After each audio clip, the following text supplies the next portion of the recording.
నీ తండ్రిని నీ తల్లిని సన్మానించుము. నిర్గమకాండం 20:12. తండ్రి ప్రేమ కనబడదు, అది అర్థం కాదు. ప్రేమ, అనురాగాలు, ఆప్యాయతలు, అనుబంధాలు మధ్యతరగతి లేక బీదవారి మధ్యలోనే ఎక్కువగా కనిపిస్తుంటాయి. నాన్న చాలని బ్రతుకుతూ కుటుంబ భారాన్ని మోస్తూ ఏ లోటు లేకుండా కష్టపడి భార్య బిడ్డలను పోషిస్తున్నప్పుడు తన కష్టమంతా మర్చిపోయి తృప్తి చెందుతూ ఉంటాడు.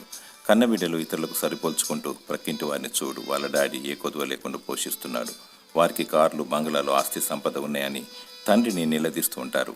ధనం కన్నా మాదిరి ప్రాముఖ్యమైనది. కష్ట సుఖాలు ఎరిగిన వాడు ధన్యుడు. చాలాసార్లు నేను గొప్ప కుటుంబంలో పుట్టి ఉంటే ఎంత బాగుండును అని అనుకుంటూ ఉంటారు. ప్రేమను, త్యాగమును, అనుభవమును ఎన్ని కోట్లు ఇచ్చినా కొనలేవు. నీ తండ్రి నీకు ఆస్తిని ఇవ్వకపోవచ్చు, కానీ గొప్ప మాదిరిని ఇచ్చాడు. నీ తండ్రి ప్రేమ స్వచ్ఛమైన ప్రేమ, నిస్వార్థమైన ప్రేమ. దేవునికి కృతజ్ఞతాస్తుతులు చెల్లించుము. దేవుడు నిన్ను దీవిస్తాడు.